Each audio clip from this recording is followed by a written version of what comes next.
Beaucoup de gens se demandent comment la Bible nous a été communiquée. Des hommes issus de milieux fort divers l'ont écrite entre le XVe siècle avant Jésus-Christ et le 1er siècle de l'ère chrétienne. Tous ont été au bénéfice de l'inspiration divine par le Saint-Esprit. L'apôtre Pierre le précise dans sa 2e épître, chapitre 2, versets 20 à 21. Ce n'est pas par une volonté d'homme qu'une prophétie a jamais été apportée, mais c'est poussé par le Saint-Esprit que des hommes ont parlé de la part de Dieu. Ce qui est vrai des prophètes de l'Ancien Testament est vrai des apôtres du Nouveau Testament. Leur message n'émane pas d'une volonté humaine, mais il est l'expression de la volonté divine transmise par l'Esprit Saint. Cet esprit, nous dit Pierre, a poussé des hommes à parler de la part de Dieu. Cela signifie que l'Esprit de Dieu agissait sur l'esprit des hommes, un peu comme le vent agit dans les voiles d'un navire. Il gonfle ses voiles, puis, irrésistiblement, le pousse dans une direction précise. Le vent est invisible, mais son action est visible et efficace. De même, l'Esprit de Dieu a agi dans l'invisible, mais son action s'est concrétisée dans le texte sacré, c'est-à-dire la Bible que nous avons en main aujourd'hui. Pierre a probablement rédigé sa 2e épître vers la fin de sa vie. En effet, il pressent une mort soudaine. Je regarde comme un devoir, aussi longtemps que je suis dans cette tente, il parle ici de son corps, de vous tenir en éveil par des avertissements, car je sais que je la quitterai subitement, ainsi que notre Seigneur Jésus-Christ me l'a fait connaître. 2 Pierre 1, 13 à 14. On peut donc considérer cette épître comme le testament spirituel de Pierre. Elle présente du reste d'étroites analogies avec la 2e épître de Paul à Timothée, où l'apôtre précise lui aussi qu'il sent approcher le moment de sa mort, de Timothée 4, 6. C'est pourquoi les 2 épîtres se rejoignent et se complètent. Toutes 2 font état de l'abandon de la foi et de la multiplication des fausses doctrines, et toutes 2 annoncent l'imminent retour de Jésus-Christ en gloire, avec toutes ses implications pour l'Église et pour le monde. Et maintenant, donnez-vous la peine de feuilleter les pages de cette 2e épître de Pierre. L'apôtre rappelle tout d'abord aux croyants les vertus chrétiennes: foi, connaissance, maîtrise de soi, patience, piété, amitié fraternelle, amour. Chapitre 1er, versets 5 à 7. Car si ces choses sont en vous, et y sont avec abondance, elles ne vous laisseront point oisifs ni stériles pour la connaissance de notre Seigneur Jésus-Christ. Verset 8. C'est donc un appel à plus de ferveur, plus de zèle et plus de consécration, ce dont nous avons toujours besoin. C'est pourquoi, frères, appliquez-vous d'autant plus à affermir votre vocation et votre élection, car en faisant cela, vous ne broncherez jamais. Verset 10. Puis l'apôtre rappelle sa propre expérience sur la montagne de la transfiguration, lorsque Jacques, Jean et lui-même ont vu quelque chose de la gloire et de la majesté de Christ. Ce qu'il a vu de ses yeux et entendu de ses oreilles est pour lui comme une preuve de la véracité des écrits prophétiques de l'Ancien Testament quant aux événements futurs. Nous tenons pour d'autant plus certaine la parole prophétique à laquelle vous faites bien de prêter attention, comme une lampe qui brille dans un lieu obscur, jusqu'à ce que le jour vienne apparaître et que l'étoile du matin se lève dans vos cœurs. Verset 19. L'étoile du matin, c'est l'image très évocatrice à laquelle Pierre recourt pour décrire l'espérance que Christ dépose dans le cœur du croyant. Qui n'a pas admiré, dans les heures précédant l'aube, l'éclat de la planète Vénus, surnommée l'étoile du berger ou l'étoile du matin? C'est au moment où la nuit est la plus sombre qu'elle brille dans toute sa splendeur. Et c'est aussi lorsque l'obscurité spirituelle est la plus dense que notre espérance en Christ devient la plus vive. Les chrétiens martyrs qui aujourd'hui sont internés dans les camps de concentration ou les asiles psychiatriques mettent tout leur espoir en Christ, leur suprême délivrance, celui qui ne faillira pas à ses promesses, celui qui vient bientôt pour juger les coupables et récompenser les fidèles. Il est lui-même cette étoile du matin, comme il le dit à la dernière page de notre Bible. Moi, Jésus, je suis le rejeton et la postérité de David, l'étoile brillante du matin. Apocalypse 22, 16. Si pour Pierre, l'étoile du matin brillait déjà au sein d'une sombre nuit, combien plus épaisses sont les ténèbres dans lesquelles le monde est plongé aujourd'hui. Et si les solennels avertissements de l'apôtre dénonçaient déjà les fausses doctrines et l'immoralité, à combien plus forte raison sommes-nous concernés par cette mise en garde en notre époque de corruption et de multiplication des sectes pernicieuses. C'est pourquoi le chapitre 2 de cette seconde épître de Pierre est très actuel. C'est un langage fort qui en dit long sur les caractéristiques de notre civilisation post-chrétienne. Doctrine d'erreur, impiété, dissolution, dérèglement sans fin, désir d'impureté, corruption, cupidité. Il est vrai qu'au sein de cette société souillée par le vice, Dieu emploie encore des témoins. Il en a employé autrefois, il en choisit encore aujourd'hui. L'apôtre cite ici les exemples de Noé et de Lot. Mais le mal fait appel au jugement des coupables, ce qui est le sujet principal du chapitre 3. Les moqueurs peuvent tourner en dérision le message de l'Écriture. Les philosophes peuvent penser que rien n'a changé depuis que le monde est monde. Mais le jugement divin devra s'accomplir, et malheur à ceux qui ne se seront pas mis en ordre avec Dieu.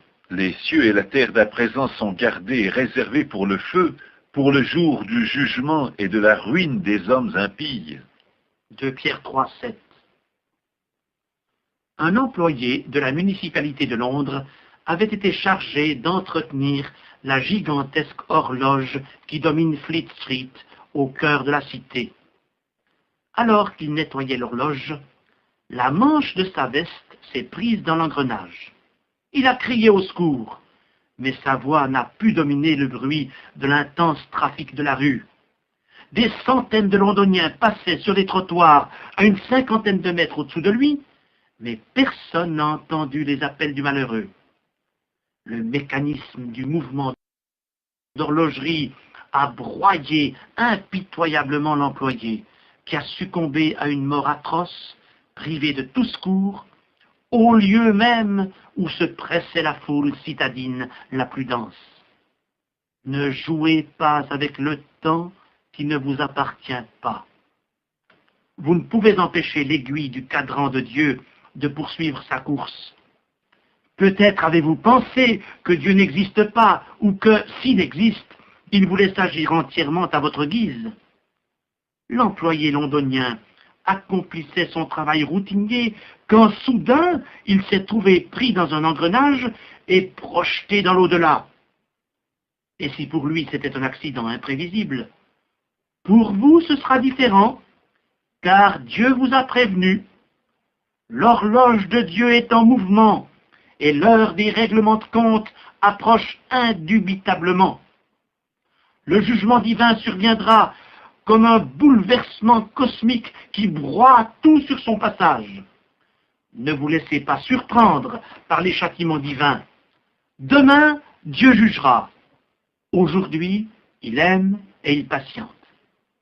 Auriez-vous défié son amour ou joué avec sa patience? Auriez-vous cru que Dieu ne tiendrait pas parole et que ses décrets annoncés autrefois ne s'accompliraient pas?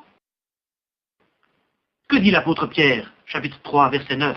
Le Seigneur ne tarde pas dans l'accomplissement de la promesse, comme quelques-uns le croient, mais il use de patience envers vous, ne voulant pas qu'aucun périsse, mais voulant que tous arrivent à la repentance. Jésus-Christ, le Fils du Dieu vivant, ne veut pas votre malheur et votre perdition. Il patiente dans son amour, et aujourd'hui, il vous offre la possibilité d'un salut parfait et éternel, moyennant un acte personnel de repentance. Laissez-vous arrêter par sa grâce et arrachez à la condamnation éternelle pendant que c'est encore possible. Cependant, si le monde s'achemine de manière irréversible vers la catastrophe universelle du jour de Dieu, nous, chrétiens, nous n'avons pas à trembler comme ceux qui refusent de se mettre en règle avec Dieu.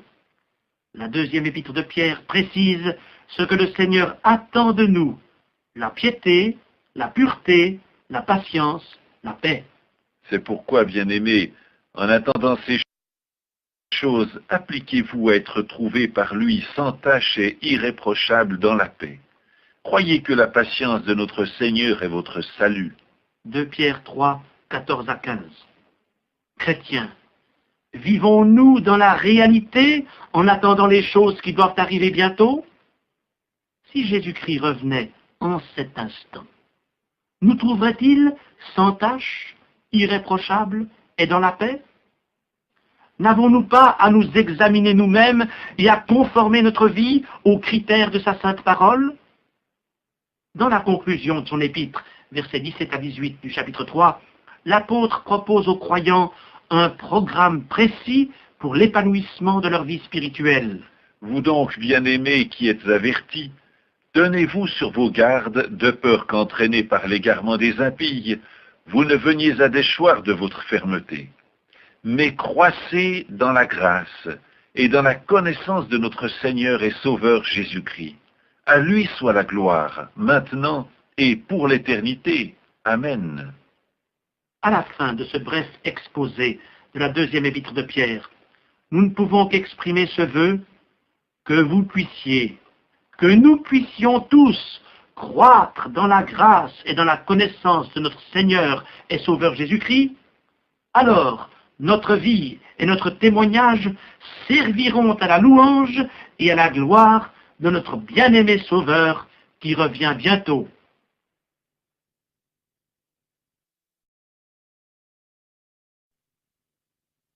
L'amour de Dieu a été manifesté envers nous en ce que Dieu a envoyé son Fils unique dans le monde afin que nous vivions par lui. Ce texte de la première épître de Jean, chapitre 4, verset 9, pourrait, me semble-t-il, résumer cette épître. En effet, le premier objectif de l'apôtre était de sensibiliser ses lecteurs à l'amour de Dieu et à ses effets dans la vie du croyant. On ne s'étonnera donc pas de trouver 37 fois le mot « amour » ou le verbe « aimer » dans ces 5 chapitres. Si l'apôtre insiste tant sur ce thème, c'est qu'il en était rempli, lui, le premier. Pourquoi? Le Seigneur Jésus avait rencontré Jean et son frère Jacques sur les rives de la mer de Galilée. Ces pêcheurs de profession étaient des hommes simples et rudes. Jésus les a surnommés « fils du tonnerre » Marc 3, 17. Peut-être en raison de leur caractère plutôt entier, impulsif, voire colérique. Jacques et Jean étaient vraiment fils du tonnerre lorsqu'ils proposèrent un jour que le feu du ciel descende et consume les Samaritains qui n'avaient pas voulu recevoir leur maître. Luc 9, 54. Mais le Seigneur les enseigna. Écoutons-le. Évangile de Jean, chapitre 13, verset 34. Mes petits enfants, je vous donne un commandement nouveau. Aimez-vous les uns les autres. Comme je vous ai aimé, vous aussi aimez-vous les uns les autres. Et n'entendons-nous pas l'écho de ces paroles de Christ dans l'épître de Jean? Bien-aimés, aimons-nous les uns les autres, car l'amour est de Dieu, et quiconque aime est né de Dieu et connaît Dieu. Celui qui n'aime pas n'a pas connu Dieu, car Dieu est amour. Première épître de Jean, chapitre 4, versets 7 à 8. Et c'est ainsi que, peu à peu, Jean est devenu le disciple de l'amour. Vers la fin de son évangile, il parle à diverses reprises de lui-même comme du disciple que Jésus aimait. Jean 13, 23, 19, 26, 20, verset 2 et 21, verset 7. C'est dire à quel point l'amour de son Seigneur l'avait pénétré et transformé. Et lorsque 50 ans plus tard, il prend la plume pour exhorter les croyants, Le Saint-Esprit l'inspire à développer ce thème. N'était-il pas particulièrement bien placé pour reprendre ce message qu'il avait reçu de son maître et qui avait transformé sa vie? Il y a des similitudes de langage très marquées entre les paroles du Seigneur dans l'Évangile selon Jean et les phrases de l'apôtre dans ses épîtres. Car Jean ne s'est pas seulement imprégné du message de son maître, mais des expressions même qu'il employait. Il en est ainsi, par exemple, de l'appellation « mes petits-enfants » utilisée par Jésus-Christ pour ses disciples lorsqu'il se trouvait seul avec eux. Or, cette expression jalonne le message de la première épître de Jean. C'est au point que le docteur Scofield, dans ses commentaires de la Bible, établit son plan de cette épître sur la base de cette expression. Je cite ce plan. « Les petits-enfants en communion avec Dieu et entre eux » chapitre 1, verset 3 à chapitre 2, verset 11. « Les petits-enfants et leurs ennemis » chapitre 2, verset 12 à 27. « Les petits-enfants et le retour du Seigneur » chapitre 2, verset 28 à chapitre 3, verset 3. « Les petits-enfants en contraste avec les enfants du diable » chapitre 3, verset 4 à 24. « Les petits-enfants et les faux prophètes » chapitre 4, verset 1 à 6. Les petits-enfants affermis et mis en garde, chapitre 4, verset 7 à chapitre 5, verset 19. Pourquoi l'apôtre insiste-t-il sur cette expression « petits-enfants » ? D'une part, il présente aux jeunes croyants leur Père céleste, ce Père avec qui ils peuvent avoir communion en vertu de l'œuvre de Christ son Fils, chapitre 1, verset 5 à 7. D'autre part, il sait que les convertis auxquels il s'adresse sont encore bien jeunes dans la foi. Peut-être que plusieurs d'entre eux sont des nouveau-nés en Christ. L'apôtre sait aussi que ces jeunes croyants sont vulnérables à l'esprit d'Antéchrist, cet esprit diabolique qui règne déjà dans le monde. Chapitre 2, versets 18 et 22. Ils doivent apprendre à ne pas ressembler à Caïn, dont le cœur était si plein de haine qu'il a tué son frère. Chapitre 3, verset 12. Ils doivent aussi discerner les esprits pour être préservés des fausses doctrines. Chapitre 4, versets 1 à 6. Leur foi doit s'affermir pour triompher du monde. Chapitre 5, versets 1 à 4. Enfin, il importe qu'ils soient gardés des idoles, telles que l'amour de l'argent, l'orgueil, bref, tout ce qui, dans le cœur du croyant, prend la place du Dieu véritable. Chapitre 5, versets 20 à 21. Mais comment ces petits-enfants dans la foi grandiront-ils dans la connaissance de leur Seigneur? Car il faut qu'ils passent de l'enfance à l'adolescence, puis à l'âge adulte, dans le domaine spirituel bien sûr. C'est ce que l'apôtre exprime au chapitre 2, versets 12 à 14. « Je vous écris, petits enfants, parce que vos péchés vous sont pardonnés à cause de son nom. Je vous ai écrit, jeunes gens, parce que vous êtes forts et que la parole de Dieu demeure en vous, et que vous avez vaincu le malin. Je vous ai écrit, pères, parce que vous avez connu celui qui est dès le commencement. » Nous l'avons dit, les petits-enfants sont vulnérables à toutes sortes de dangers. Mais les jeunes gens deviennent capables de résister à la tentation et de vaincre le malin. Et les pères peuvent engendrer de nouvelles vies en Christ, autrement dit, amener d'autres personnes au salut. Or, seule la parole de Dieu mise en pratique peut opérer cette croissance. Prenons donc soin de la lire assidûment, c'est-à-dire de nous nourrir de l'Écriture sainte. Ainsi, nous deviendrons des croyants fermes et forts, discernant les esprits, déjouant les ruses du diable et luttant résolument pour la cause de Christ. Et il y a plus encore. Si la parole de Christ nous remplit, nous aurons à cœur de la faire connaître à d'autres. Penchons-nous une fois encore sur un parallèle entre l'Évangile selon Jean et l'Épître de Jean. Le verset le plus connu de la Bible est celui de Jean 3, 16. « Car Dieu a tant aimé le monde qu'il a donné son Fils unique, afin que quiconque croit en lui ne périsse point, mais qu'il ait la vie éternelle. » Voyons maintenant l'Épître de Jean, aussi chapitre 3, aussi verset 16. « Nous avons connu l'amour en ce qu'il a donné sa vie pour nous, nous aussi, nous devons donner notre vie pour les frères. Ces deux versets de Jean 3,16 sont donc intimement liés. Dieu n'a pas épargné son Fils, mais il l'a donné pour nous sauver. À notre tour donc, de ne pas épargner notre vie, mais de la donner pour nos frères, les hommes qui ne connaissent pas Dieu, afin qu'aucun d'entre eux ne périsse, mais qu'ils parviennent à la vie éternelle. Deux tableaux ont fait la célébrité de Steinberg, un peintre allemand du XVIIIe siècle. Le premier s'intitule « La petite danseuse tzigane » et le deuxième « La crucifixion ». Ces deux œuvres, apparemment sans rapport entre elles, sont pourtant liées par les circonstances qui les ont vues naître. L'artiste avait choisi comme modèle une jeune fille tzigane. Pendant qu'elle posait, elle avait tout loisir de regarder les premières ébauches du tableau de la crucifixion de Christ, auquel Steinberg travaillait à la même période. Elle fit alors à l'artiste une remarque toute simple. Il devait être un homme terrible pour être condamné de cette manière. Eh bien non, répondit le peintre, c'était au contraire le meilleur des hommes qui ait jamais vécu. Il est mort pour tous les autres. Mais alors, dit la jeune tzigane, est-ce qu'il est aussi mort pour vous? Cette question bouleversa Steinberg. Jamais il n'avait pensé que l'œuvre de Jésus-Christ à la croix du Calvaire puisse le concerner personnellement. Il en fut si troublé qu'il n'eut aucun répit jusqu'à ce qu'il fasse l'expérience du salut en Jésus-Christ.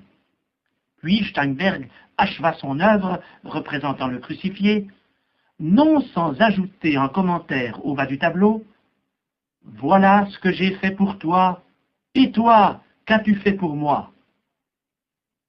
Le jour vint où les toiles de Steinberg furent exposées au musée de Düsseldorf. Beaucoup de personnes eurent ainsi l'occasion de les admirer. Un jeune comte, nommé Zinzendorf, se rendit un jour au musée. Le tableau de la crucifixion l'arrêta net, et il demeura cloué sur place, les yeux rivés sur le crucifié. La phrase écrite par l'artiste l'avait atteint comme une flèche. « Voilà ce que j'ai fait pour toi, et toi, qu'as-tu fait pour moi ?» Les personnes qui accompagnaient le comte poursuivirent leur visite.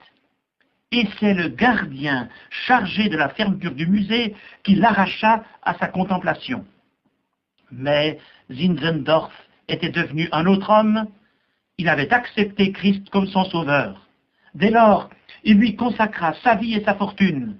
Il fonda l'église morave et les missions qui en dépendent, et de nombreux serviteurs du Seigneur partirent jusqu'aux extrémités de la terre pour y proclamer l'Évangile, amenant ainsi des milliers d'âmes au salut en Jésus-Christ. Zinzendorf avait été vaincu par l'amour de Dieu au travers de l'œuvre d'un artiste, lui aussi devenu chrétien.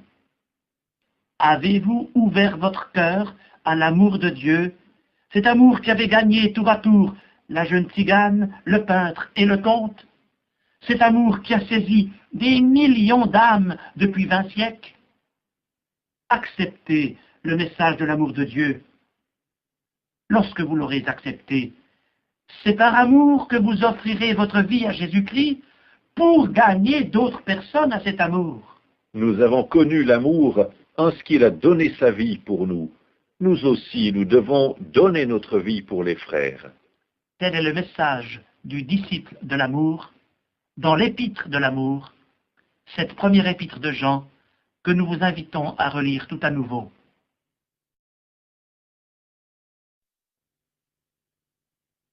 La deuxième et la troisième épître de Jean ont été écrites vers l'an 85. Ce sont les deux livres les plus courts du Nouveau Testament. Peut-être est-ce en raison de leur brièveté, respectivement 13 et 15 versets, que l'on n'en parle pas très fréquemment et que les exégètes les ont souvent laissés de côté, comme s'ils avaient préféré commenter des épîtres plus substantielles. Pourtant, ces deux épîtres complètent admirablement l'ensemble des écrits du Nouveau Testament, et la première épître de Jean en particulier. Dans sa première épître, l'apôtre Jean a développé surtout le thème de l'amour de Dieu et de ses effets dans le cœur du croyant. Dans ses deuxième et troisième épîtres, il associe l'amour à la vérité. En effet, le mot vérité apparaît 10 fois dans ces 28 versets. Ce mot vérité est parfois fort mal compris. L'homme moderne, malgré ses connaissances philosophiques étendues, ne sait parfois plus ce qu'est la vérité. Et il pourrait aujourd'hui poser la question que Pilate, le gouverneur romain, avait posée à Jésus-Christ. Qu'est-ce que la vérité? Jean 18, 38. Et pourquoi ne sait-on plus au XXe siècle ce qu'est la vérité? D'une part, parce que quelque chose a été faussé dans l'esprit humain, au point qu'on préfère les compromis aux absolus, et qu'on s'efforce de s'aligner sur plusieurs vérités comme s'il en existait plusieurs. Cette situation ambiguë a fait dire à Jean Cocteau « Je suis toujours un mensonge qui dit pourtant la vérité ». Et comment l'homme en est-il arrivé là? Son esprit, perturbé et déséquilibré par le péché, est devenu esclave de Satan. Le menteur est le père du mensonge. Jean 8, 44.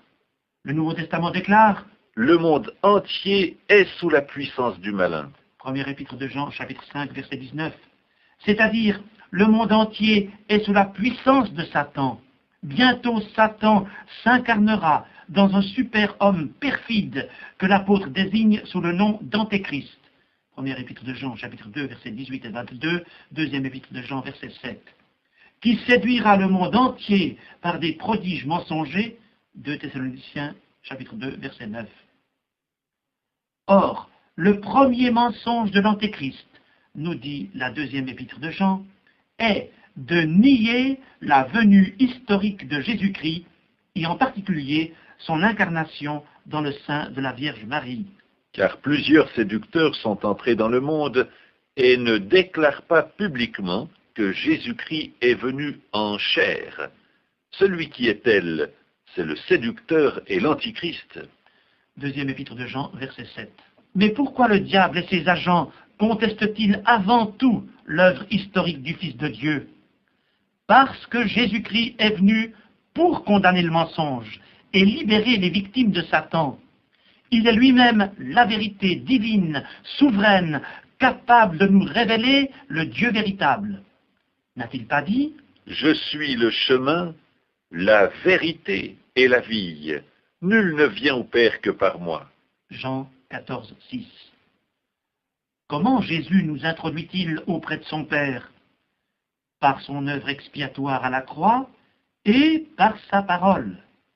Christ, qui est la vérité personnifiée, nous a remis une parole de vérité, la Bible.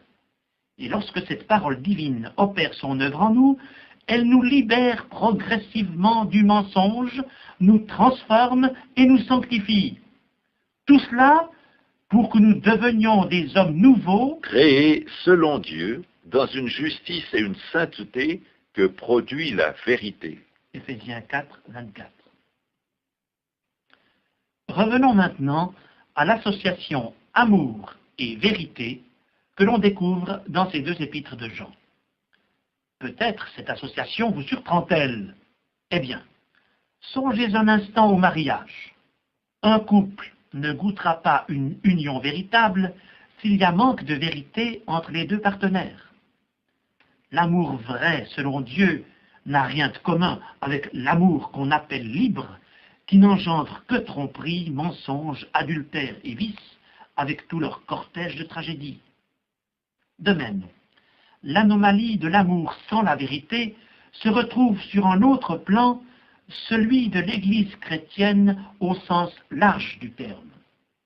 L'écuménisme fait fausse route en proposant l'unité sans la vérité, car on ne peut s'aimer et s'unir réellement que sur le terrain de vérité des Écritures. Comment des croyants qui ont des convictions différentes sur les vérités essentielles de la foi peuvent-ils s'unir sans arrière-pensée? Il faudrait d'abord que la chrétienté revienne à la foi originelle et au terrain de vérité de l'Écriture pour que la prière sacerdotale du Seigneur Jésus-Christ en Jean 17 trouve son exaucement. Sanctifie-les par ta vérité. Ta parole est la vérité. Que tous soient un, comme toi, Père, tu es en moi, et comme je suis en toi, afin qu'eux aussi soient un en nous, pour que le monde croie. Des considérations de cet ordre motivaient l'apôtre Jean lorsqu'il a écrit ces 2 dernières épîtres. Écoutons-le. Que la grâce, la miséricorde et la paix soient avec vous, dans la vérité et l'amour. J'ai été fort réjoui de trouver quelques-uns de tes enfants qui marchent dans la vérité. 2e épître de Jean, versets 3 et 4. Je n'ai pas de plus grande joie que d'apprendre que mes enfants marchent dans la vérité. 3e épître de Jean, verset 4. Lorsque les enfants de Dieu marchent dans la vérité, ils se détournent de ceux qui renient Christ. Si quelqu'un vient à vous et n'apporte pas cette doctrine, ne le recevez pas dans votre maison, et ne lui dites pas salut, car celui qui lui dit salut participe à ses mauvaises œuvres. 2e épître de Jean, versets 10 et 11. Et ne pensons pas que ce message ne nous concerne plus, car, à travers les destinataires de ces épîtres, l'apôtre Jean s'adresse à toute l'Église de Jésus-Christ. Qui étaient-ils donc, les premiers destinataires de ces exhortations? Jean a envoyé sa 2e épître à une dame qui élevait ses enfants dans la foi, d'où la salutation en tête de cette lettre. À Kyria, l'élu, et à ses enfants. Il se pourrait aussi que cette expression Kyria, mot grec qui veut dire dame, évoque une communauté d'Asie mineure et ses enfants, les membres de cette Église. Quant au mot l'élu, il fait certainement allusion à l'élection divine qui est le privilège de chaque enfant de Dieu. La 3e épître était destinée à un homme influent nommé Gaius qui accueillait les chrétiens dans sa maison. À Gaius, le bien-aimé que j'aime dans la vérité. Bien-aimé, tu agis fidèlement dans ce que tu fais pour les frères, et même pour des frères étrangers, lesquels ont rendu témoignage de ton amour en présence de l'Église. 3e épître de Jean, versets 5 et 6. Le nom de Gaius était assez courant à l'époque, mais il est possible que ce correspondant de Jean ait déjà été mentionné dans l'Épître aux Romains écrite 30 ans auparavant. Paul disait alors de lui, « Gaius, mon hôte et celui de toute l'Église vous salue. » Romains 16, 23. Gaius était certainement un modèle pour les chrétiens de son Église. Mais il n'en était pas de même de Diotrephe, pourtant membre de la même communauté. Jean s'en afflige. « J'ai écrit quelques mots à l'Église, mais Diotrephe, qui aime à être le premier parmi eux, ne nous reçoit point.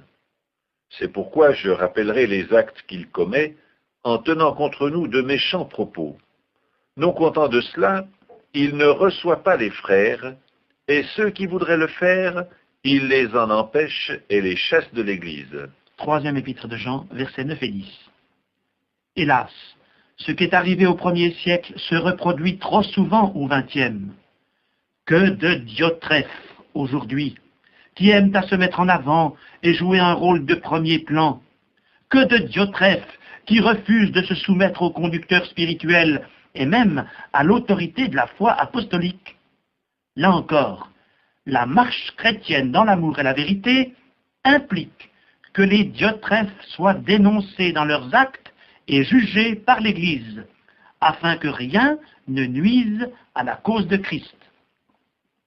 Heureusement que, dans l'Église de Jésus-Christ, il n'y a pas seulement des Diotrephes, il y a aussi des Démétrius. En effet, la 3e épître de Jean se poursuit sur une note très positive, verset 12. « Tous, et la vérité elle-même, rendent un bon témoignage à Démétrius. Nous aussi, nous lui rendons témoignage. » Nous ne connaissons que peu de choses au sujet de Démétrius, puisque le Nouveau Testament ne lui consacre que ce seul verset. Mais cette courte citation en dit long. Tous rendent un bon témoignage à Démétrius. Peut-être que les dons de Démétrius n'étaient pas aussi brillants que ceux de Diotrephe. Sans doute faisait-il moins de bruit et jouait-il un rôle plus effacé. Mais la vérité était honorée et le Seigneur était glorifié par ce fidèle membre de l'Église dont le témoignage devait être édifiant et propre à gagner des âmes à la cause de Christ. Chrétiens, qui êtes à l'écoute en cet instant, quel rôle jouez-vous dans l'Église du Seigneur? Celui de Diotrephe, l'homme orgueilleux et plein de lui-même, ou celui de Démétrius, le témoin humble et fidèle? Le Seigneur vous invite à suivre les traces de ce témoin peu connu de l'Église primitive, afin que tous, et la vérité elle-même, rendent de vous un bon témoignage. Oh, que le Seigneur donne à chacun de nous de devenir un Démétrius et que nous apprenions à marcher dans l'amour et dans la vérité.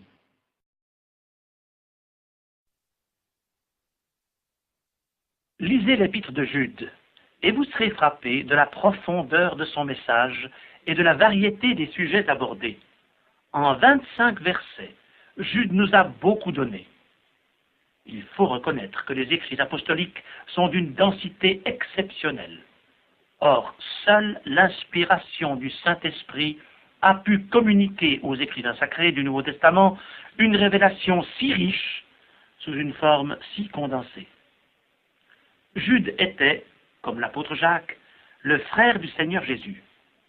Mais il ne se prévaut pas de cette relation familiale lorsqu'il prend la plume pour exhorter, instruire et avertir l'Église du Seigneur.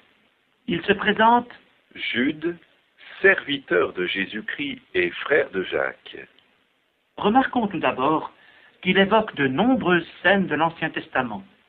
L'offrande de Caïn, la prophétie d'Enoch, la corruption des générations antédiluviennes, la destruction de Sodome et Gomorrhe, la sortie d'Égypte, la révolte de Corée contre Moïse et Aaron, l'égarement du devin Balaam, la mort de Moïse. Pourquoi tous ces exemples? Pour illustrer l'apostasie des derniers temps, sujet essentiel de cette lettre de Jude. Ce terme apostasie vient du grec apostasia, qui se trouve 2 fois dans le Nouveau Testament, Actes 21-21, 2 Thessaloniciens 2-3. Quelqu'un a comparé l'apostasie à un glissement de terrain, d'abord imperceptible, puis devenant un éboulement irrésistible ou, si vous préférez, une avalanche dévastatrice. Il n'est donc pas étonnant que l'épître de Jude soit l'une des plus sévères de tout le Nouveau Testament. Pressé dans son esprit, en raison des dangers causés par l'apostasie, l'apôtre engage les croyants à combattre pour la foi qui a été transmise aux saints une fois pour toutes. L'on peut considérer cette phrase comme la clé de l'épître. Jude relie du reste cette phrase à l'ensemble de ses avertissements, et en particulier au verset 4, qui la suit immédiatement. Car il fait glisser parmi vous certains hommes qui changent la grâce de notre Dieu en dérèglement et qui renient notre seul Maître et Seigneur, Jésus-Christ. Les chrétiens à qui Jude a écrit avaient été appelés par Dieu. Ils étaient aimés en Dieu et gardés pour Jésus-Christ. Jude, verset 1. En un mot, ils avaient bien commencé. Ils avaient obéi au Seigneur et s'étaient conformés à la saine doctrine. Mais de faux apôtres et de prétendus croyants s'étaient glissés parmi eux. C'étaient des hommes qui méprisaient le caractère sacré de la grâce de Dieu et qui reniaient Christ. Ils s'étaient détournés de la foi originelle, un peu comme les anges déchus qui n'avaient pas gardé leur état originel et étaient devenus responsables de la perturbation de la race humaine avant le déluge. Jude, verset 6, Genèse, chapitre 6. De plus, ces apostats qui troublaient l'Église du 1er siècle étaient devenus aussi incrédules que les adversaires de Moïse en Égypte. Verset 5. Ils se livraient à la débauche comme les gens de Sodome et se corrompaient comme des brutes. Verset 10. L'Église du XXe siècle ne s'est pas remise de cette gangrène qui rongeait déjà la chrétienté d'alors. Mais qui sont-ils aujourd'hui, les hommes qui répondent au qualificatif d'apostat? Ce sont de prétendus chrétiens qui, très souvent, ont en main l'Écriture sainte, ont connu la grâce de Dieu, ont même eu l'occasion d'accepter le salut en Jésus-Christ, mais ils n'ont pas saisi cette opportunité et s'en sont volontairement détournés. À force de résister à Dieu, ils ont fini par s'opposer au message de l'Évangile et à le tourner en ridicule. Ayant rejeté Christ, ils sont tombés dans les pièges du diable. Comme l'indique le verset 11, ils ont suivi Caïn dans sa voie d'œuvres religieuses dont l'aboutissement a été le crime de la jalousie. Ils ont sombré dans l'égarement du devin Balaam qui, dans sa désobéissance à Dieu, s'est livré à l'occultisme et aux enchantements. Enfin, ils ont imité le lévite Corée dans ses ambitions et sa révolte contre l'autorité de Moïse. Le mépris de l'autorité est l'un des traits caractéristiques de l'apostasie. Jude en parle du reste dans les versets 8 à 10. Lorsque des hommes se soustraient à l'autorité de l'Écriture sainte et à l'éthique proposée par Dieu à la société ou à l'Église, l'anarchie s'installe. Et qui dit anarchie, dit impiété. Or, toujours selon l'épître de Jude, Enoch, le premier prophète de la Bible, dénonçait déjà l'impiété il y a plus de 5000 ans, versets 14 et 15. Et l'impiété règne encore aujourd'hui sur le monde, plongeant notre civilisation post-chrétienne dans un abîme de déchéance sans précédent dans l'histoire. C'est pourquoi l'avertissement de Jude nous concerne. Mais vous, bien-aimés, souvenez-vous des choses annoncées d'avance par les apôtres de notre Seigneur Jésus-Christ. Ils vous disaient qu'au dernier temps il y aurait des moqueurs, marchant selon leur convoitise impie. Ce sont ceux qui provoquent des divisions, hommes sensuels n'ayant pas l'esprit. Versets 17 à 19. Jude ne laisse cependant pas ses lecteurs dans l'impasse d'une situation sans issue, ni sous le poids de la condamnation des infidèles. Il les appelle à triompher et leur en indique les moyens, la foi, la prière par le Saint-Esprit, l'amour de Dieu et la miséricorde de Jésus-Christ. Versets 20 à 21. Pour vous, bien-aimés, vous édifiant vous-même sur votre très sainte foi et priant par le Saint-Esprit, maintenez-vous dans l'amour de Dieu, en attendant la miséricorde de notre Seigneur Jésus-Christ pour la vie éternelle. Puis Jude les invite à une saine réaction face aux apostats et à leurs victimes. Reprenez les uns, ceux qui contestent, sauvez-en d'autres en les arrachant du feu. Et pour d'autres encore, ayez une pitié mêlée de crainte, haïssant jusqu'à la tunique souillée par la chair. Versets 22 à 23. Des doctrines étrangères se sont infiltrées dans la chrétienté du XXe siècle pour saper la foi historique qui était celle des apôtres. On a remplacé l'autorité divine de l'Écriture par celle de la théologie libérale et des philosophies idéologiques. Un certain évangile social a remplacé l'évangile de la croix de Christ. Résultat, l'Église a oublié sa raison d'être et sa mission. Elle ne reflète plus la personne de son Sauveur et Seigneur, et bien souvent, le monde n'a sous les yeux qu'une caricature du christianisme originel.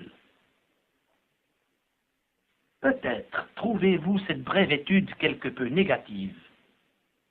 Mais heureusement, si l'épître de Jude est sévère, elle aboutit à une note de victoire et d'espérance. Aussi ai-je hâte d'arriver aux 2 derniers versets.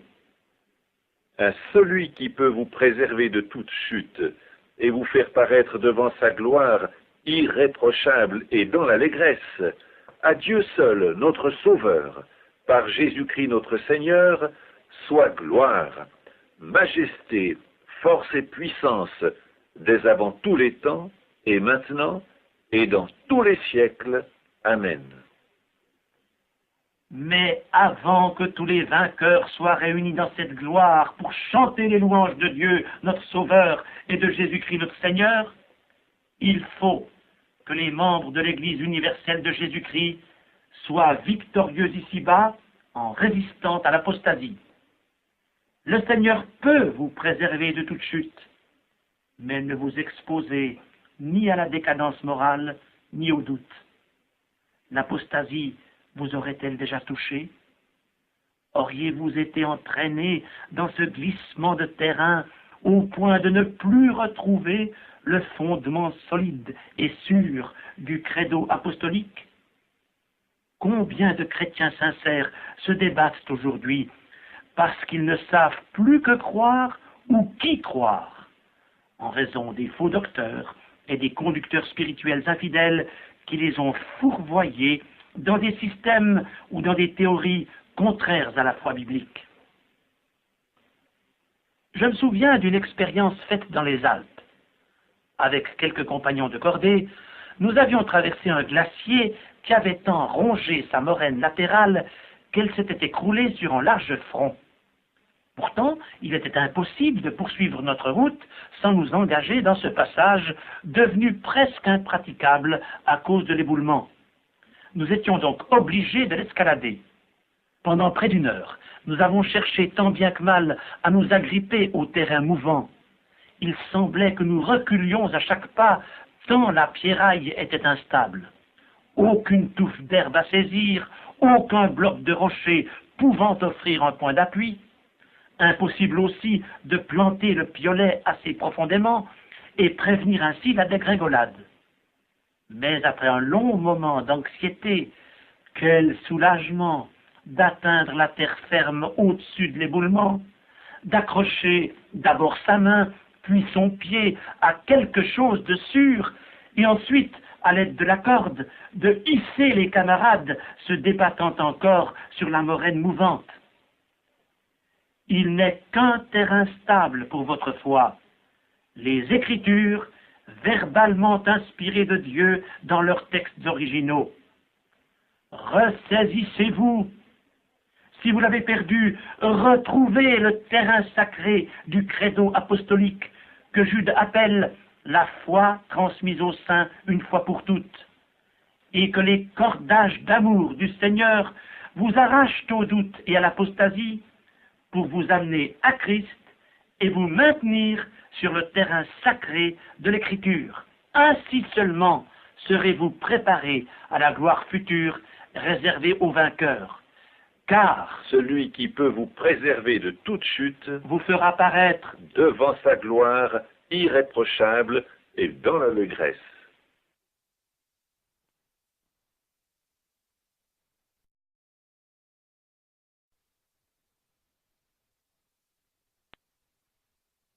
Beaucoup de personnes lisent l'Apocalypse par curiosité. On leur a dit que ce livre traite de l'avenir du monde et ils veulent y découvrir le déroulement des événements de demain.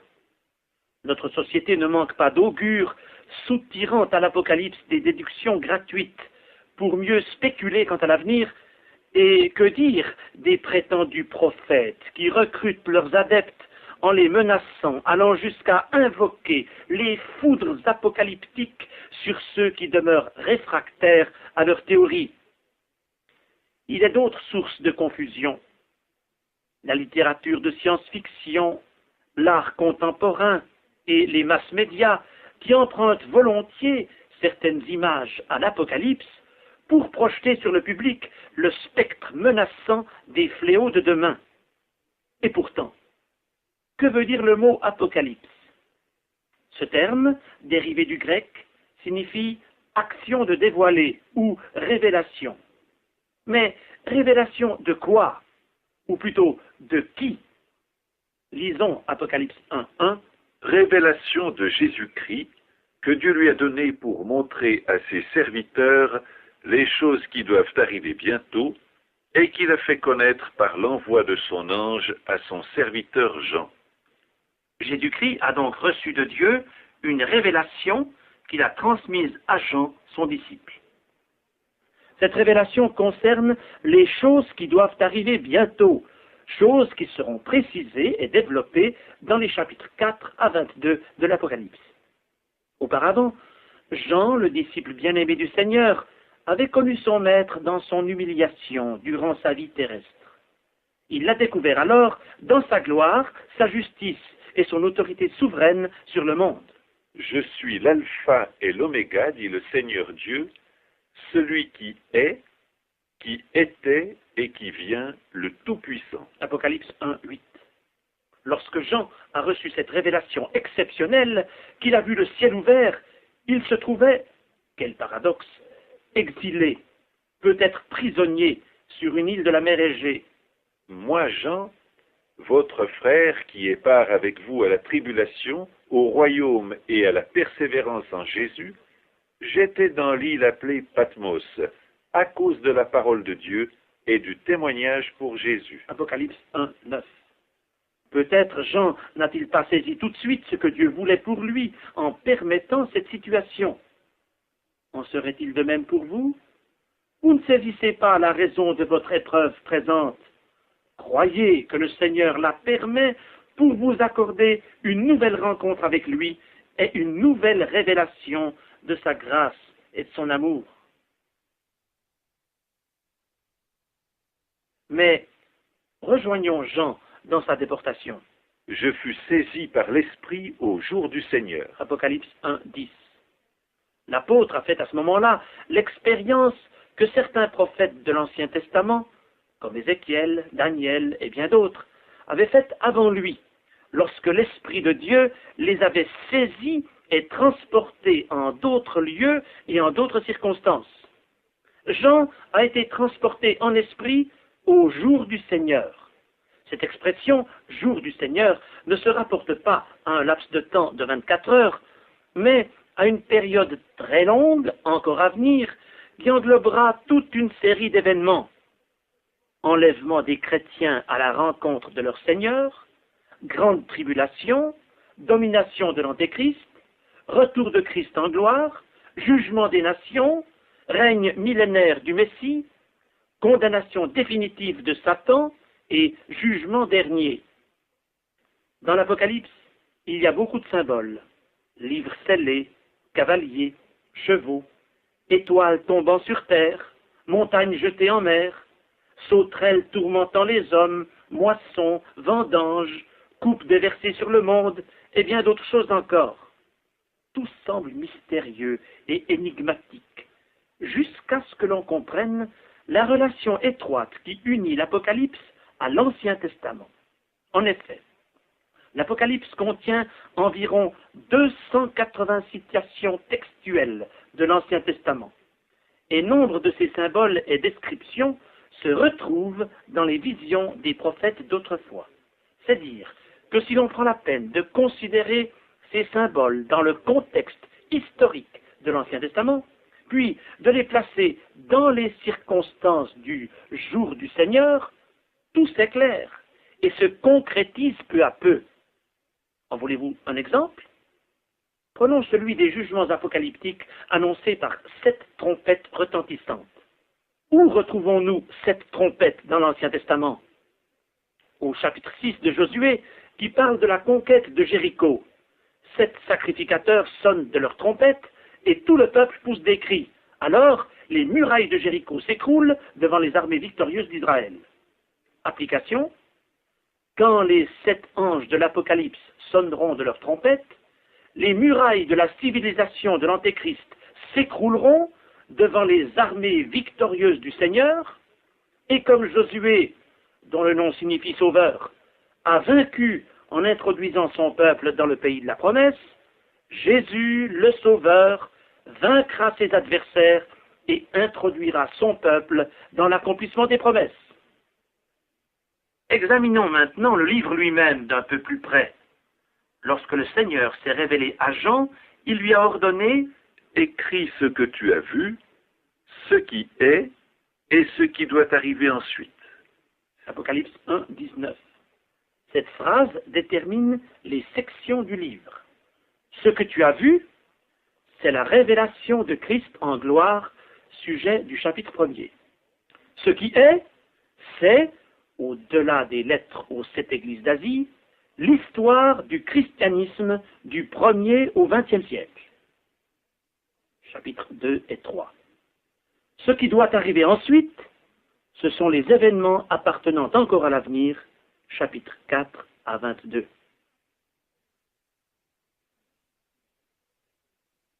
Nous avons déjà abordé brièvement la première section, le chapitre 1er.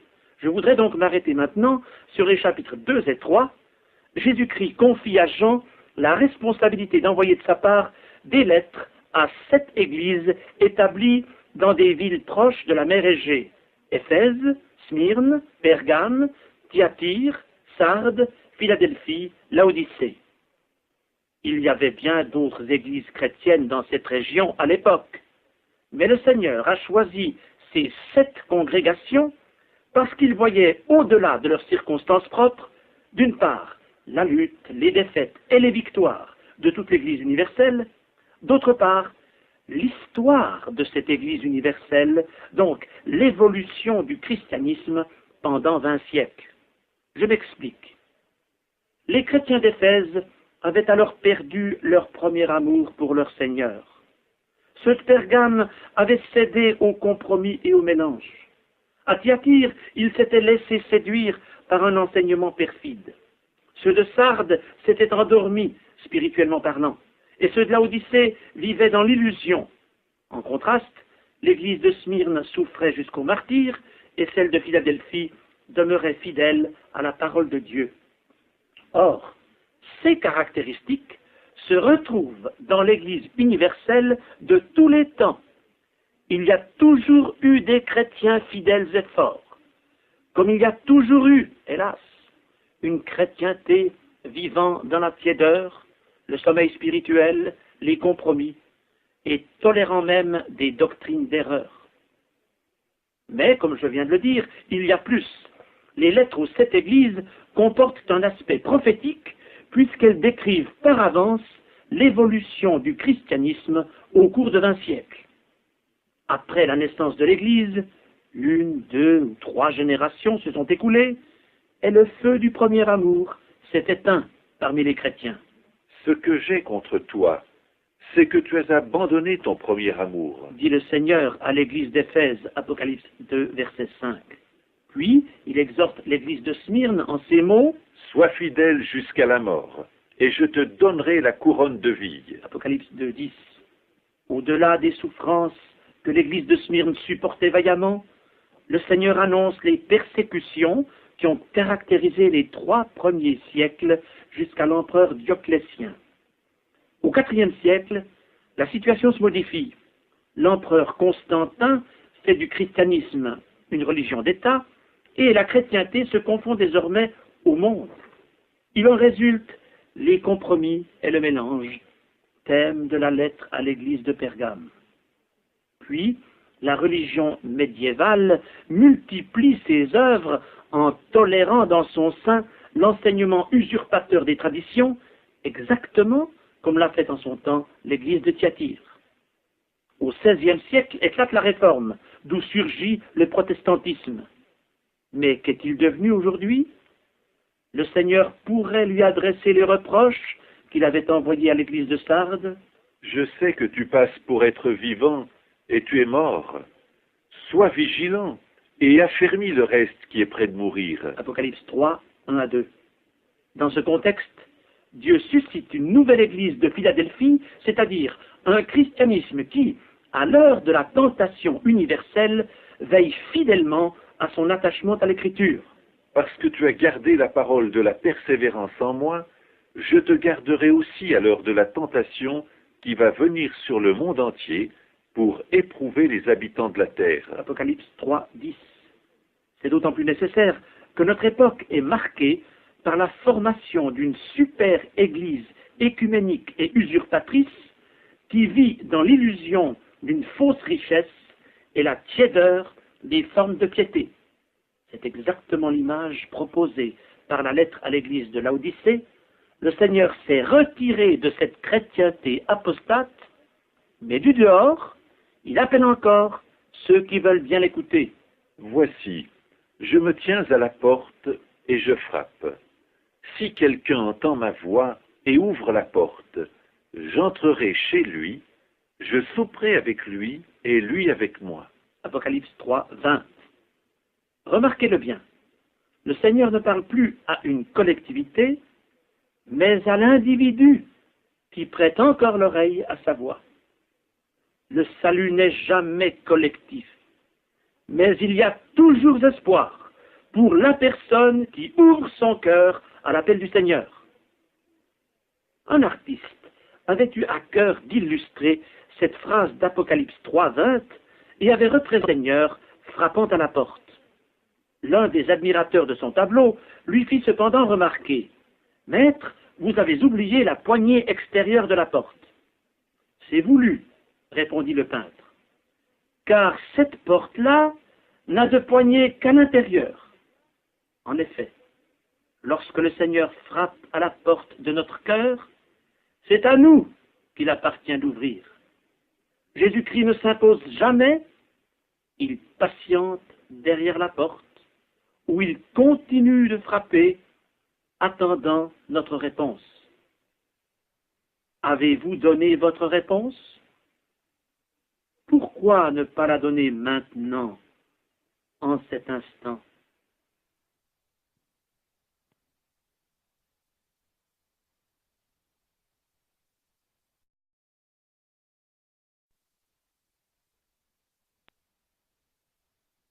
Je rappelle pour commencer les 3 sections du livre de l'Apocalypse, déterminées sur la base du verset d'Apocalypse 1, 19.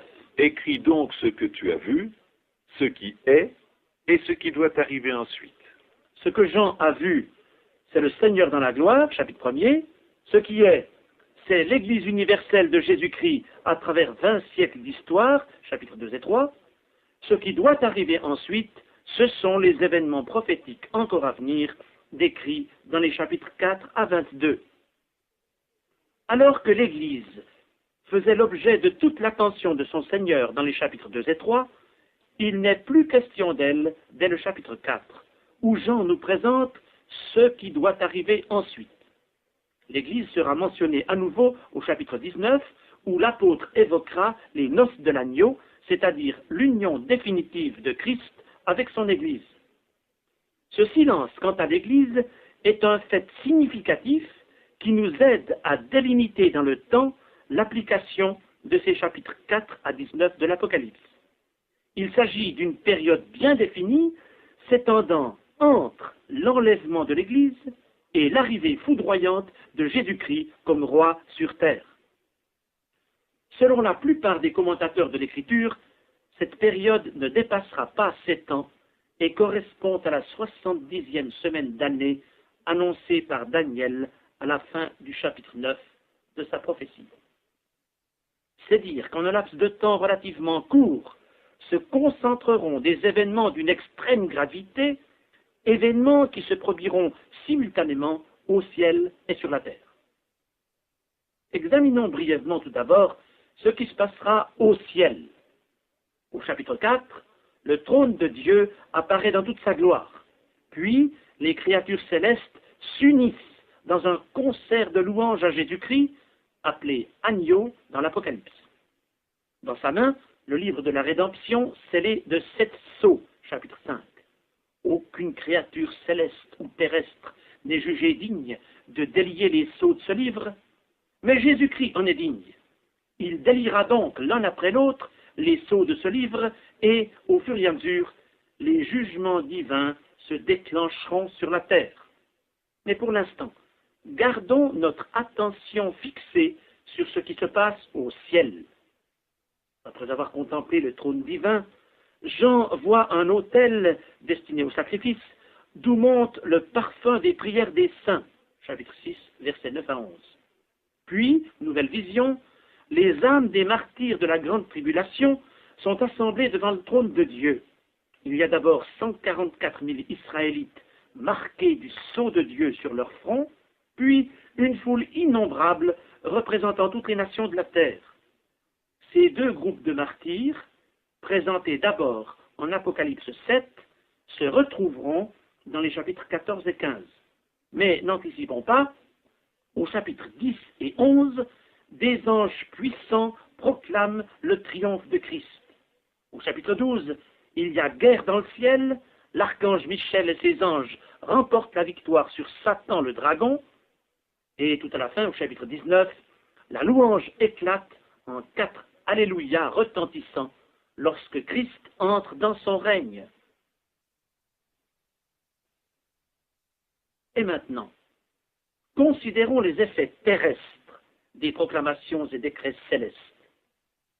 Pour mieux comprendre les événements qui se dérouleront sur la terre pendant cette même période, arrêtons-nous un instant sur la partie centrale de cette section prophétique de l'Apocalypse, les chapitres 12 et 13.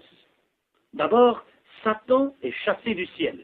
Il fut précipité, le grand dragon, le serpent ancien, appelé le diable et Satan, celui qui séduit toute la terre. Il fut précipité sur la terre, et ses anges furent précipités avec lui. Malheur à la terre et à la mer, car le diable est descendu vers vous, animé d'une grande colère, sachant qu'il a peu de temps. Apocalypse 12, versets 9 et 12. Dans un suprême élan de révolte contre le souverain des cieux, le diable s'acharnera contre Israël, le peuple terrestre de Dieu, et contre les saints de la grande tribulation qui mourront martyrs. Satan séduira l'humanité sans Dieu. Il imitera la Trinité divine. Le Père du mensonge s'incarnera dans le Fils de la perdition, l'Antéchrist, qui, par un faux esprit, opérera des prodiges et des miracles. Apocalypse 13 nous parle de l'Antéchrist sous la forme imagée d'une bête qui monte de la mer, et du faux prophète sous celle d'une bête qui monte de la terre. L'Antéchrist est donc une personnalité dominante de l'Apocalypse.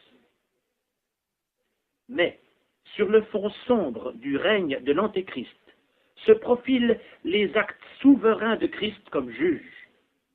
Ce sont des jugements bien distincts qui, dans le texte de l'Apocalypse, nous sont présentés sous la forme de 3 séries de 7 châtiments. L'ouverture des 7 sceaux du livre, chapitres 6 et 8, 1 à 4, la sonnerie de 7 trompettes, chapitres 8, 9 et 11, 15 à 19, et le déversement de 7 coupes, chapitre 16. Les lecteurs de l'Apocalypse, parfois désarçonnés par la complexité du texte, ont comparé le dernier livre de la Bible à un kaléidoscope où, en agitant le tube, on obtient des assemblages inattendus déterminés par le hasard. Mais rien n'arrive par hasard dans l'Apocalypse. Je préfère de beaucoup l'image du télescope proposée par certains commentateurs pour expliquer l'interdépendance et la complémentarité des jugements apocalyptiques. Dans un télescope, le réglage de plusieurs tubes concentriques met les diverses lentilles à distance définie l'une de l'autre et vous permet de distinguer nettement des objets souvent fort éloignés. Le télescope de l'Apocalypse nous révèle donc 3 séries distinctes de 7 jugements, qui ne sont pas nécessairement consécutives, car l'on retrouve dans chacune d'elles des éléments comparables. Dans l'Apocalypse, les événements décrits suivent le même ordre que dans le discours de Jésus-Christ sur le mont des Oliviers, Matthieu 24 à 25, Marc 13, Luc 21. Un fait prépare l'autre et implique l'ensemble.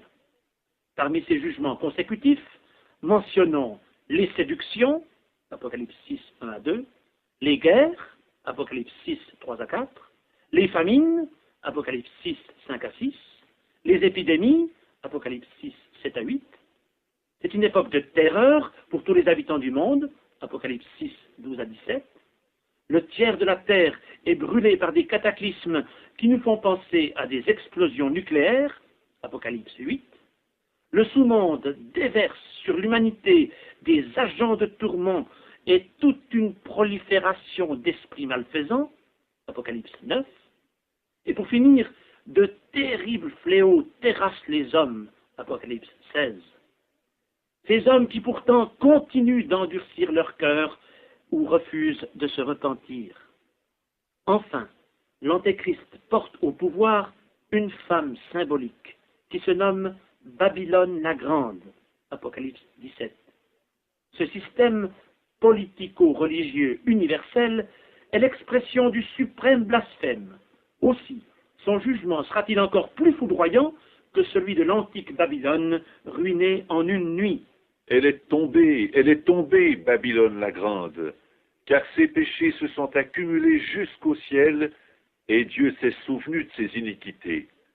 Malheur, malheur, la grande ville, Babylone, la ville puissante, en une seule heure est venu ton jugement. Apocalypse 18, versets 2, 5 et 10.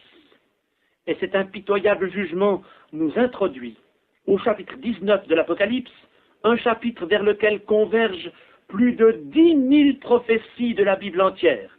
La seconde venue de Jésus-Christ sur terre pour juger et pour régner. Puis je vis le ciel ouvert, et voici parut un cheval blanc. Celui qui le montait s'appelle Fidèle et Véritable, et il juge et combat avec justice. Son nom est la parole de Dieu. Les armées qui sont dans le ciel le suivaient. De sa bouche sortait une épée aiguë pour frapper les nations. Il les pètera avec une verge de fer. Il avait sur son vêtement et sur sa cuisse un nom écrit, Roi des rois et Seigneur des seigneurs. Apocalypse 19, 11 à 16. Christ et ses armées célestes frapperont alors l'Antéchrist et les nations. Le faux Christ et l'esprit d'erreur seront jetés dans les temps de feu et de soufre, tandis que Satan sera lié pour 1000 ans. 1000 ans où Christ régnera sur les nations et récompensera ses fidèles. Et, après ces 10 siècles de paix, de félicité et de bonheur sans précédent pour les hommes, Satan sera délié pour un peu de temps. Il fomentera alors une ultime révolte, mais Christ frappera de façon définitive son adversaire et le jettera dans l'étang de feu et de soufre où il sera tourmenté pour l'éternité. Et il ne sera pas le seul à l'être, car tous ceux qui auront refusé d'adorer Dieu et de croire en lui au cours de l'histoire, y seront également jetés. C'est ce qui apparaîtra au jugement dernier, lorsque le ciel et la terre s'enfuiront devant le trône de justice du souverain, et où les âmes irrégénérées ressusciteront pour le jugement. Ces événements, dont l'ampleur surpasse tout ce qui précède, sont résumés en Apocalypse 20. Quant aux 2 derniers chapitres de la Bible, ils font resplendir devant nos yeux les perspectives de l'éternité où Dieu vivra au sein des hommes sur une terre entièrement nouvelle où la justice habitera.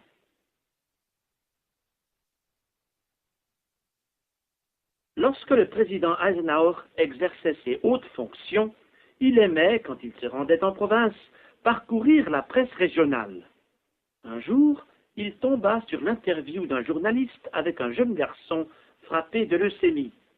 Le journaliste lui avait posé cette question. « Dis-moi, quel serait ton souhait le plus ardent?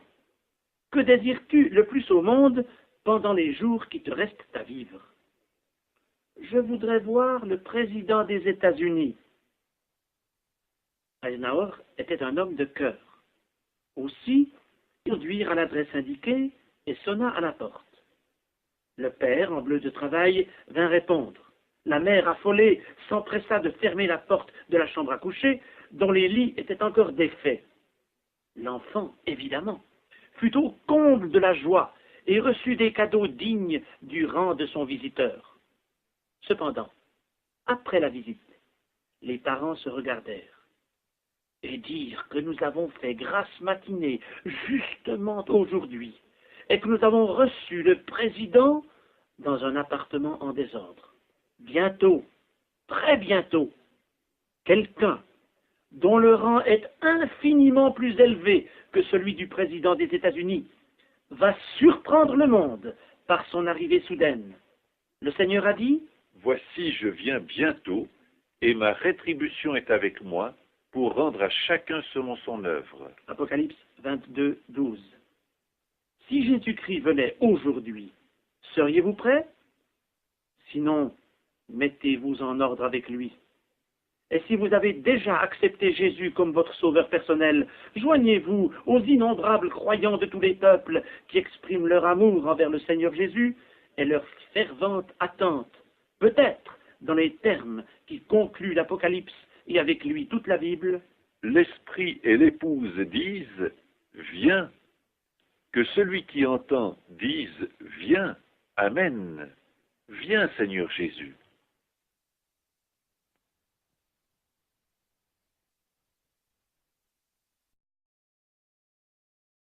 C'est dire à quel point l'amour de son Seigneur l'avait pénétré et transformé. Et lorsque 50 ans plus tard, il prend la plume pour exhorter les croyants, le Saint-Esprit l'inspire à développer ce thème. N'était-il pas particulièrement bien placé pour reprendre ce message qu'il avait reçu de son maître et qui avait transformé sa vie? Il y a des similitudes de langage très marquées entre les paroles du Seigneur dans l'Évangile selon Jean et les phrases de l'apôtre dans ses épîtres. Car Jean ne s'est pas seulement imprégné du message de son maître, mais des expressions mêmes qu'il employait. Il en est ainsi, par exemple, de l'appellation « mes petits-enfants » utilisée par Jésus-Christ pour ses disciples lorsqu'il se trouvait seul avec eux. Or, cette expression jalonne le message de la première épître de Jean. C'est au point que le docteur Scofield, dans ses commentaires de la Bible, établit son plan de cette épître sur la base de cette expression. Je cite ce plan. « Les petits-enfants en communion avec Dieu et entre eux » chapitre 1, verset 3 à chapitre 2, verset 11. « Les petits-enfants et leurs ennemis » chapitre 2, verset 12 à 27. « Les petits-enfants et le retour du Seigneur » chapitre 2, verset 28 à chapitre 3, verset 3. « Les petits-enfants en contraste avec les enfants du diable » chapitre 3, verset 4 à 24. « Les petits-enfants et les faux prophètes » chapitre 4, verset 1 à 6. « Les petits-enfants affermis et mis en garde » chapitre 4, verset 7 à chapitre 5, verset 19. Pourquoi l'apôtre insiste-t-il sur cette expression « petits-enfants » ? D'une part, il présente aux jeunes croyants leur Père céleste, ce Père avec qui ils peuvent avoir communion en vertu de l'œuvre de Christ son Fils, chapitre 1, versets 5 à 7. D'autre part, il sait que les convertis auxquels il s'adresse sont encore bien jeunes dans la foi. Peut-être que plusieurs d'entre eux sont des nouveau-nés en Christ. L'apôtre sait aussi que ces jeunes croyants sont vulnérables à l'esprit d'Antéchrist, cet esprit diabolique qui règne déjà dans le monde, chapitre 2, versets 18 et 22. Ils doivent apprendre à ne pas ressembler à Caïn, dont le cœur était si plein de haine qu'il a tué son frère, chapitre 3, verset 12.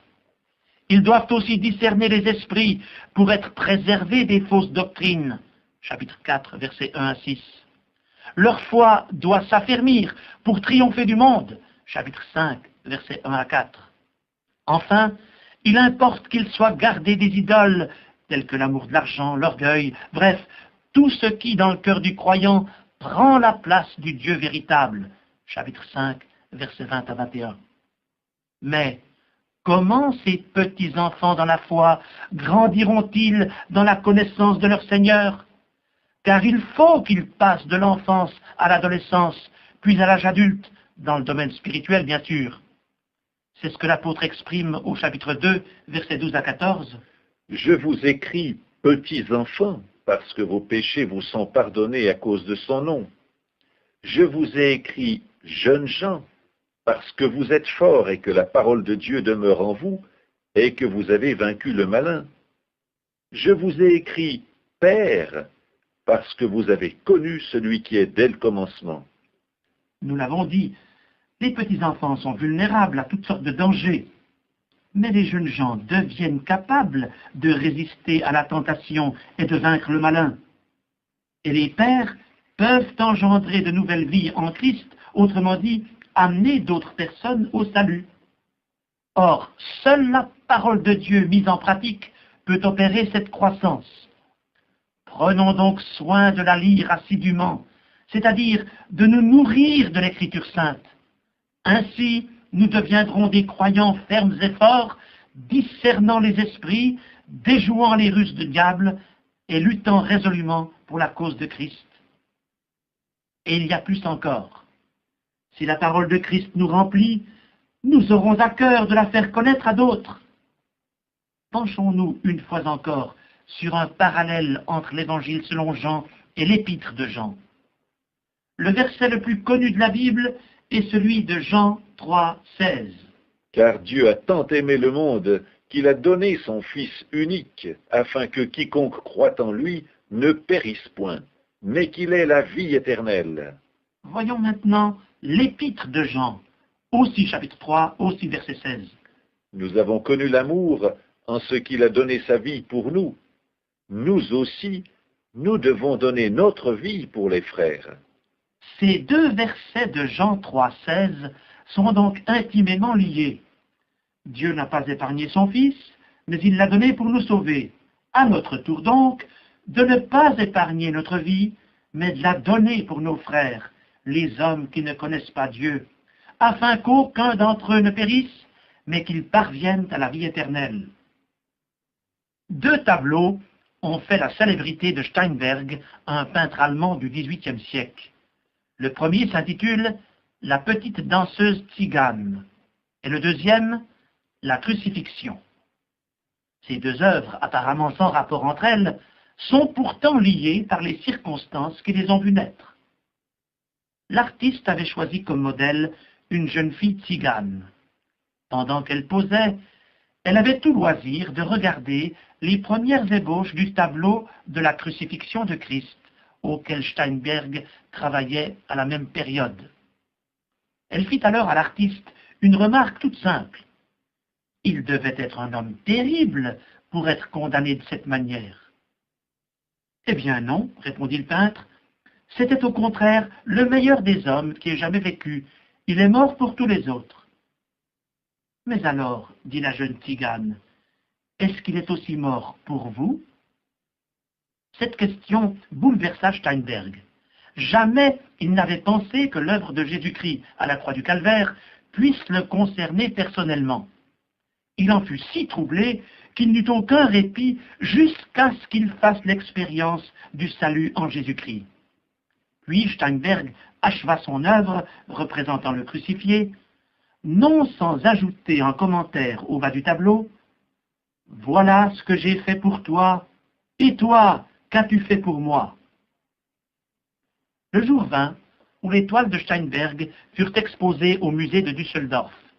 Beaucoup de personnes eurent ainsi l'occasion de les admirer que sur le terrain de vérité des Écritures.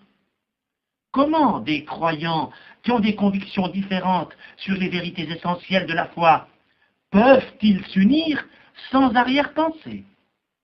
Il faudrait d'abord que la chrétienté revienne à la foi originelle et au terrain de vérité de l'Écriture, pour que la prière sacerdotale du Seigneur Jésus-Christ en Jean 17 trouve son exaucement. Sanctifie-les par ta vérité. Ta parole est la vérité. Que tous soient un, comme toi, Père, tu es en moi, et comme je suis en toi, afin qu'eux aussi soient un en nous, pour que le monde croie. Des considérations de cet ordre motivaient l'apôtre Jean lorsqu'il a écrit ces deux dernières épîtres. Écoutons-le. Que la grâce, la miséricorde et la paix soient avec vous, dans la vérité et l'amour. J'ai été fort réjoui de trouver quelques-uns de tes enfants qui marchent dans la vérité. Deuxième épître de Jean, versets 3 et 4. Je n'ai pas de plus grande joie que d'apprendre que mes enfants marchent dans la vérité. Troisième épître de Jean, verset 4. Lorsque les enfants de Dieu marchent dans la vérité, ils se détournent de ceux qui renient Christ. Si quelqu'un vient à vous et n'apporte pas cette doctrine, ne le recevez pas dans votre maison, et ne lui dites pas salut, car celui qui lui dit salut participe à ses mauvaises œuvres. Deuxième épître de Jean, versets 10 et 11. Et ne pensons pas que ce message ne nous concerne plus, car, à travers les destinataires de ces épîtres, l'apôtre Jean s'adresse à toute l'Église de Jésus-Christ. Qui était-il donc? les premiers destinataires de ces exhortations. Jean a envoyé sa deuxième épître à une dame qui élevait ses enfants dans la foi, d'où la salutation en tête de cette lettre. À Kyria, l'élu, et à ses enfants. Il se pourrait aussi que cette expression Kyria, mot grec qui veut dire dame, évoque une communauté d'Asie mineure et ses enfants, les membres de cette Église. Quant au mot l'élu, il fait certainement allusion à l'élection divine qui est le privilège de chaque enfant de Dieu. La troisième épître était destinée à un homme influent nommé Gaius qui accueillait les chrétiens dans sa maison. À Gaius, le bien-aimé que j'aime dans la vérité. Bien-aimé, tu agis fidèlement dans ce que tu fais pour les frères, et même pour des frères étrangers, lesquels ont rendu témoignage de ton amour en présence de l'Église. Troisième épître de Jean, versets 5 et 6. Le nom de Gaius était assez courant à l'époque, mais il est possible que ce correspondant de Jean ait déjà été mentionné dans l'Épître aux Romains écrite 30 ans auparavant. Paul disait alors de lui, « Gaius, mon hôte et celui de toute l'Église vous salue. » Romains 16, 23. Gaius était certainement un modèle pour les chrétiens de son Église. Mais il n'en était pas de même de Diotrephe, pourtant membre de la même communauté. Jean s'en afflige.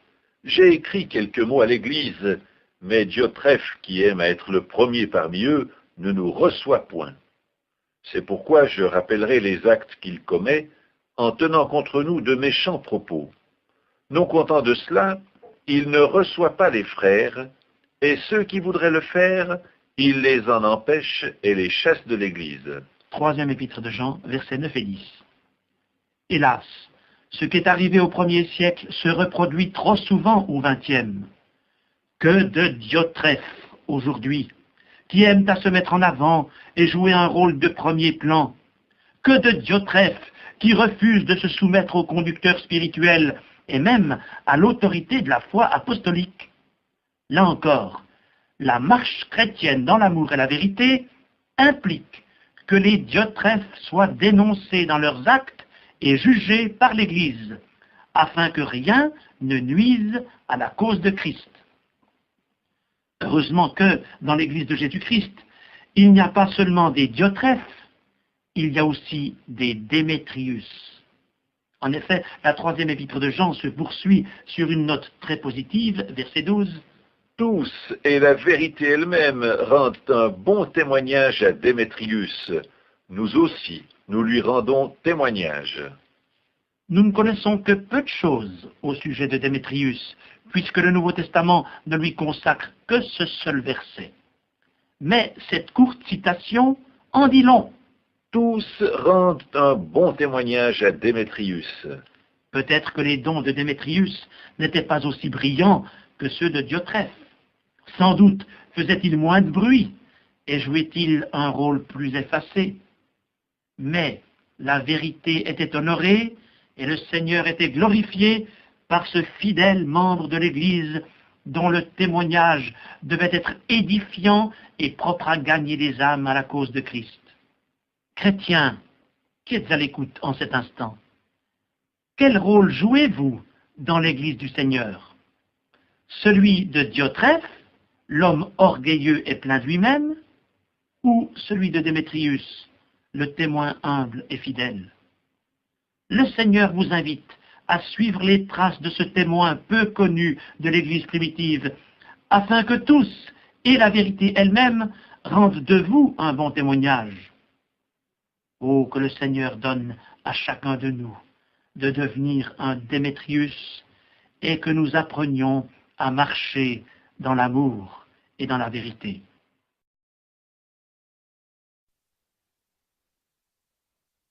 Lisez l'épître de Jude, et vous serez frappés de la profondeur de son message et de la variété des sujets abordés.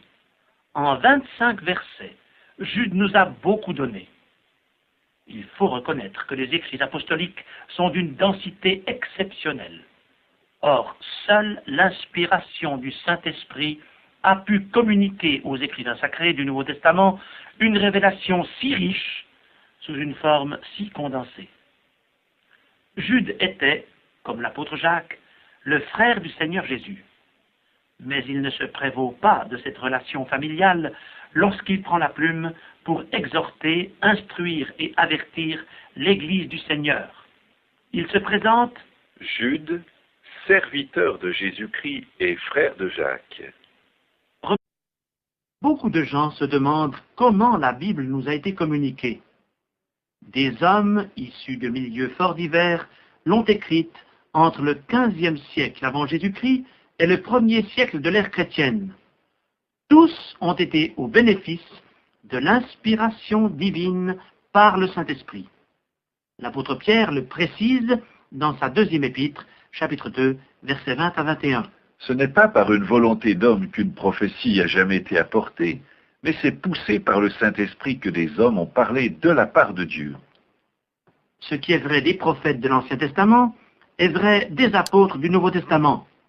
Leur message n'émane pas d'une volonté humaine, mais il est l'expression de la volonté divine transmise par l'Esprit Saint. Cet esprit, nous dit Pierre, a poussé des hommes à parler de la part de Dieu. Cela signifie que l'Esprit de Dieu agissait sur l'esprit des hommes, un peu comme le vent agit dans les voiles d'un navire. Il gonfle ses voiles, puis, irrésistiblement, le pousse dans une direction précise. Le vent est invisible, mais son action est visible et efficace. De même, l'Esprit de Dieu a agi dans l'invisible, mais son action s'est concrétisée dans le texte sacré, c'est-à-dire la Bible que nous avons en main aujourd'hui. Pierre a probablement rédigé sa 2e épître vers la fin de sa vie. En effet, il pressent une mort soudaine. Je regarde comme un devoir, aussi longtemps que je suis dans cette tente, il parle ici de son corps, de vous tenir en éveil par des avertissements, car je sais que je la quitterai subitement, ainsi que notre Seigneur Jésus-Christ me l'a fait connaître. 2 Pierre 1, 13 à 14. On peut donc considérer cette épître comme le testament spirituel de Pierre. Elle présente du reste d'étroites analogies avec la 2e épître de Paul à Timothée, où l'apôtre précise lui aussi qu'ils sont approchés le moment de sa mort, de Timothée 4, 6. C'est pourquoi les 2 épîtres se rejoignent et se complètent. Toutes 2 font état de l'abandon de la foi et de la multiplication des fausses doctrines, et toutes 2 annoncent l'imminent retour de Jésus-Christ en gloire, avec toutes ses implications pour l'Église et pour le monde.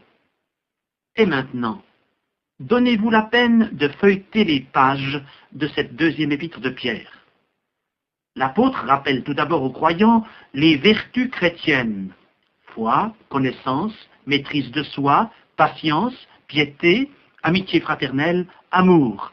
Chapitre 1er, versets 5 à 7. Car si ces choses sont en vous, et y sont avec abondance, elles ne vous laisseront point oisifs ni stériles pour la connaissance de notre Seigneur Jésus-Christ. Verset 8. C'est donc un appel à plus de ferveur, plus de zèle et plus de consécration, ce dont nous avons toujours besoin. C'est pourquoi, frères, appliquez-vous d'autant plus à affermir votre vocation et votre élection, car en faisant cela, vous ne broncherez jamais. Verset 10. Puis l'apôtre rappelle sa propre expérience sur la montagne de la transfiguration, lorsque Jacques, Jean et lui-même ont vu quelque chose de la gloire et de la majesté de Christ.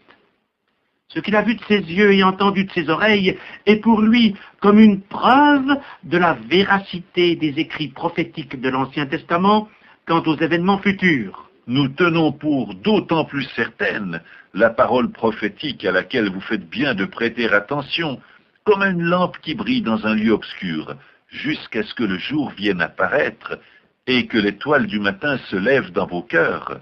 Verset 19. L'étoile du matin, c'est l'image très évocatrice à laquelle Pierre recourt pour décrire l'espérance que Christ dépose dans le cœur du croyant. Qui n'a pas admiré, dans les heures précédant l'aube, l'éclat de la planète Vénus, surnommée l'étoile du berger ou l'étoile du matin? C'est au moment où la nuit est la plus sombre qu'elle brille dans toute sa splendeur. Et c'est aussi lorsque l'obscurité spirituelle est la plus dense que notre espérance en Christ devient la plus vive. Les chrétiens martyrs qui aujourd'hui sont internés dans les camps de concentration ou les asiles psychiatriques mettent tout leur espoir en Christ, leur suprême délivrance, celui qui ne faillira pas à ses promesses, celui qui vient bientôt pour juger les coupables et récompenser les fidèles. Il est lui-même cette étoile du matin, comme il le dit à la dernière page de notre Bible. Moi, Jésus, je suis le rejeton et la postérité de David, l'étoile brillante du matin. Apocalypse 22, 16. Si pour Pierre, l'étoile du matin brillait déjà au sein d'une sombre nuit, combien plus épaisses sont les ténèbres dans lesquelles le monde est plongé aujourd'hui. Et si les solennels avertissements de l'apôtre dénonçaient déjà les fausses doctrines et l'immoralité, à combien plus forte raison sommes-nous concernés par cette mise en garde en notre époque de corruption et de multiplication des sectes pernicieuses. C'est pourquoi le chapitre 2 de cette seconde épître de Pierre est très actuel. C'est un langage fort qui en dit long sur les caractéristiques de notre civilisation post-chrétienne. Doctrine d'erreur, impiété, dissolution, dérèglement sans fin, désir d'impureté, corruption, cupidité. Il est vrai qu'au sein de cette société souillée par le vice, Dieu emploie encore des témoins. Il en a employé autrefois, il en choisit encore aujourd'hui. L'apôtre cite ici les exemples de Noé et de Lot. Mais le mal fait appel au jugement des coupables, ce qui est le sujet principal du chapitre 3. Les moqueurs peuvent tourner en dérision le message de l'Écriture. Les philosophes peuvent penser que rien n'a changé depuis que le monde est monde. Mais le jugement divin devra s'accomplir, et malheur à ceux qui ne se seront pas mis en ordre avec Dieu. Les cieux et la terre d'à présent sont gardés et réservés pour le feu, pour le jour du jugement et de la ruine des hommes impies. 2 Pierre 3, 7. Un employé de la municipalité de Londres avait été chargé d'entretenir la gigantesque horloge qui domine Fleet Street, au cœur de la cité. Un jeune comte, nommé Zinzendorf, se rendit un jour au musée. Le tableau de la crucifixion l'arrêta net, et il demeura cloué sur place, les yeux rivés sur le crucifié. La phrase écrite par l'artiste l'avait atteint comme une flèche. « Voilà ce que j'ai fait pour toi, et toi, qu'as-tu fait pour moi ?» Les personnes qui accompagnaient le comte poursuivirent leur visite. Et c'est le gardien chargé de la fermeture du musée qui l'arracha à sa contemplation. Mais Zinzendorf était devenu un autre homme. Il avait accepté Christ comme son sauveur. Dès lors, il lui consacra sa vie et sa fortune. Il fonda l'église morave et les missions qui en dépendent. Et de nombreux serviteurs du Seigneur partirent jusqu'aux extrémités de la terre pour y proclamer l'Évangile, amenant ainsi des milliers d'âmes au salut en Jésus-Christ. Zinzendorf avait été vaincu par l'amour de Dieu au travers de l'œuvre d'un artiste, lui aussi devenu chrétien. Avez-vous ouvert votre cœur à l'amour de Dieu, cet amour qui avait gagné tour à tour la jeune tzigane, le peintre et le comte, cet amour qui a saisi des millions d'âmes depuis 20 siècles? Acceptez le message de l'amour de Dieu. Lorsque vous l'aurez accepté, c'est par amour que vous offrirez votre vie à Jésus-Christ pour gagner d'autres personnes à cet amour. Nous avons connu l'amour en ce qu'il a donné sa vie pour nous. Nous aussi, nous devons donner notre vie pour les frères. Tel est le message du disciple de l'amour dans l'épître de l'amour, cette première épître de Jean que nous vous invitons à relire tout à nouveau.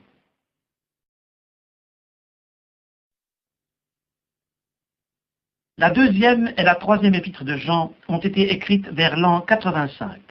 Ce sont les deux livres les plus courts du Nouveau Testament.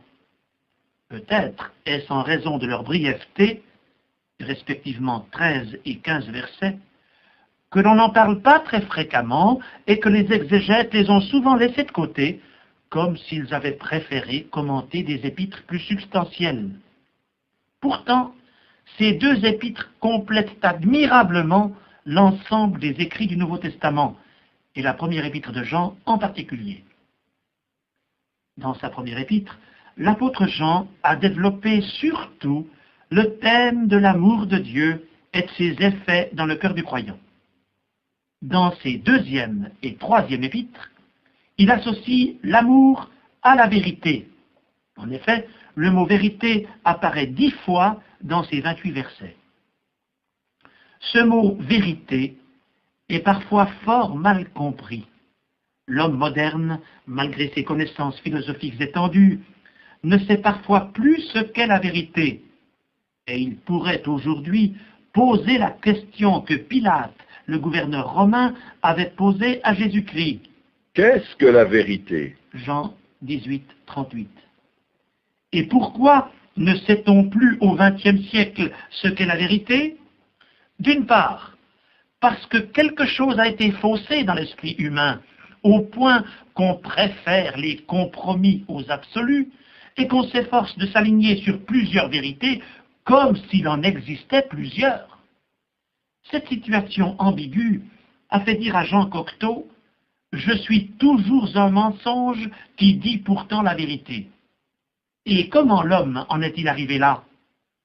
Son esprit, perturbé et déséquilibré par le péché, est devenu esclave de Satan. Le menteur est le père du mensonge. Jean 8, 44. Le Nouveau Testament déclare Le monde entier est sous la puissance du malin. Première épître de Jean, chapitre 5, verset 19. C'est-à-dire, le monde entier est sous la puissance de Satan. Bientôt Satan s'incarnera dans un super-homme perfide que l'apôtre désigne sous le nom d'Antéchrist. Première épître de Jean, chapitre 2, versets 18 et 22, deuxième épître de Jean, verset 7. Qui séduira le monde entier par des prodiges mensongers, 2 Thessaloniciens, chapitre 2, verset 9. Or, le premier mensonge de l'Antéchrist, nous dit la deuxième épître de Jean, est de nier la venue historique de Jésus-Christ, et en particulier son incarnation dans le sein de la Vierge Marie. Car plusieurs séducteurs sont entrés dans le monde et ne déclarent pas publiquement que Jésus-Christ est venu en chair. Celui qui est elle, c'est le séducteur et l'antichrist. Deuxième épître de Jean, verset 7. Mais pourquoi le diable et ses agents contestent-ils avant tout l'œuvre historique du Fils de Dieu? Parce que Jésus-Christ est venu pour condamner le mensonge et libérer les victimes de Satan. Il est lui-même la vérité divine, souveraine, capable de nous révéler le Dieu véritable. N'a-t-il pas dit? Je suis le chemin, la vérité et la vie. Nul ne vient au Père que par moi. Jean 14, 6. Comment Jésus nous introduit-il auprès de son Père? Par son œuvre expiatoire à la croix et par sa parole. Christ, qui est la vérité personnifiée, nous a remis une parole de vérité, la Bible. Et lorsque cette parole divine opère son œuvre en nous, elle nous libère progressivement du mensonge, nous transforme et nous sanctifie. Tout cela pour que nous devenions des hommes nouveaux, Créés selon Dieu, dans une justice et une sainteté que produit la vérité. Éphésiens 4, 24.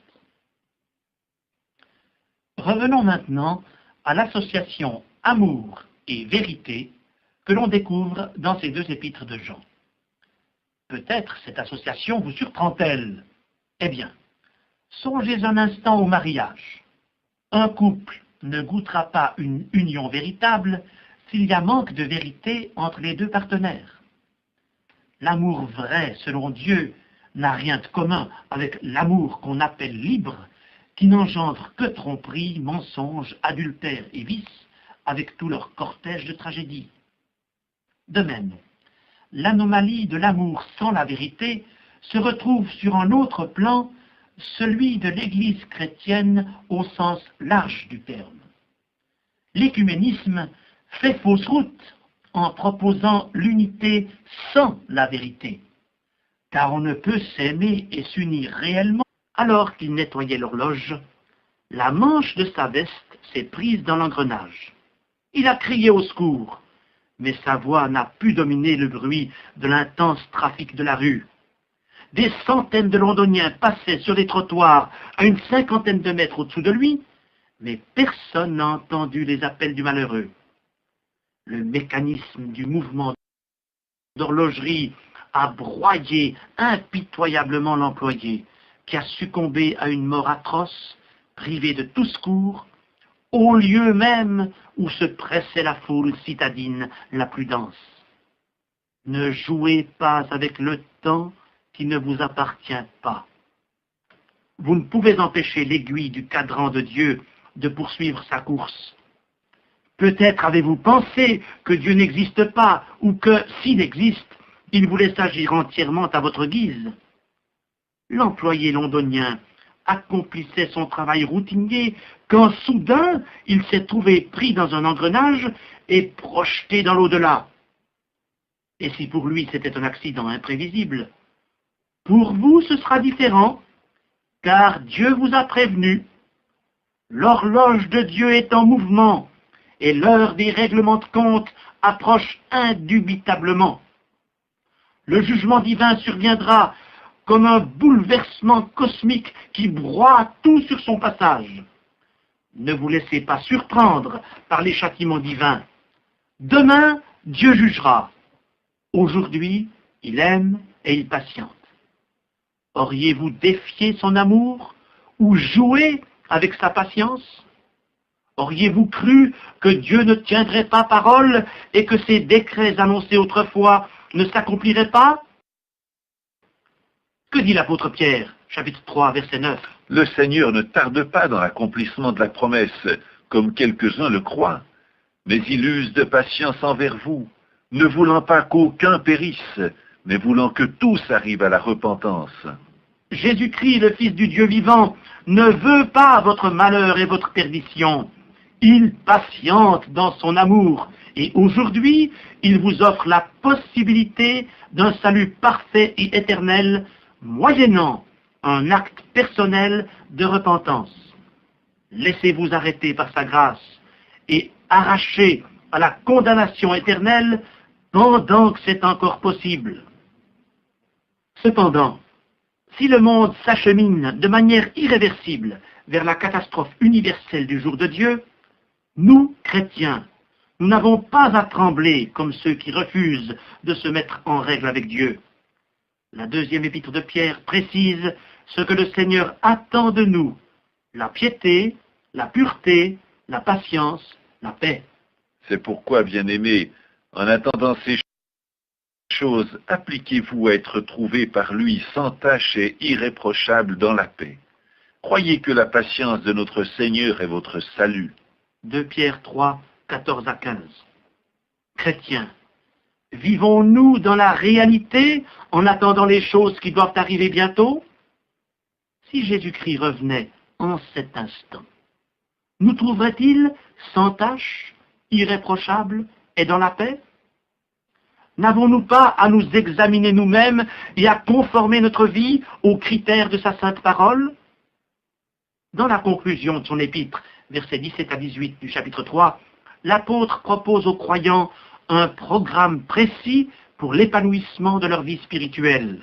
Vous donc, bien-aimés qui êtes avertis, tenez-vous sur vos gardes, de peur qu'entraînés par l'égarement des impies, vous ne veniez à déchoir de votre fermeté.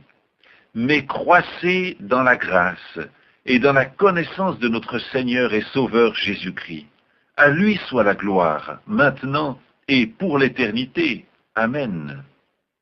À la fin de ce bref exposé de la deuxième épître de Pierre, nous ne pouvons qu'exprimer ce vœu: que vous puissiez, que nous puissions tous croître dans la grâce et dans la connaissance de notre Seigneur et Sauveur Jésus-Christ. Alors, notre vie et notre témoignage serviront à la louange et à la gloire de notre bien-aimé Sauveur qui revient bientôt.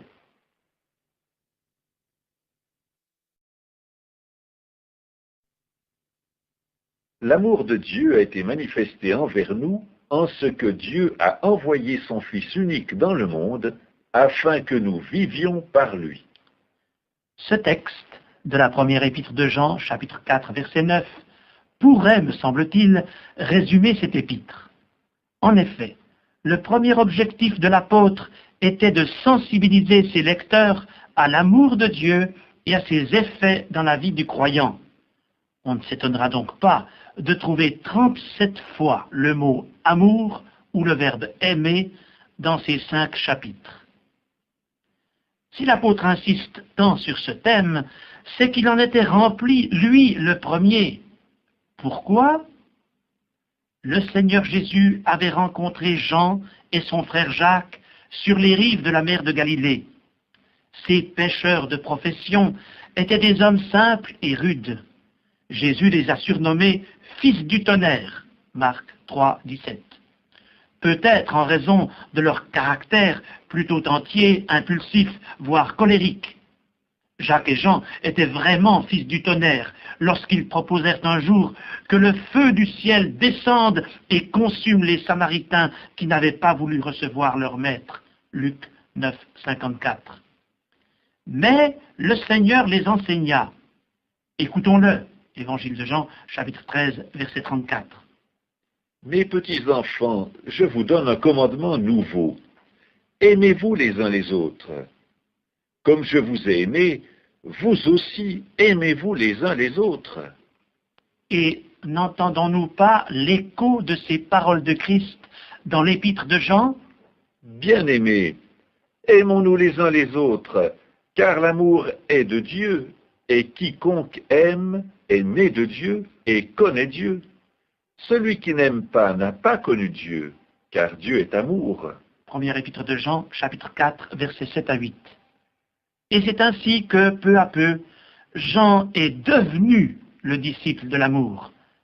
Vers la fin de son évangile, il parle à diverses reprises de lui-même comme du disciple que Jésus aimait.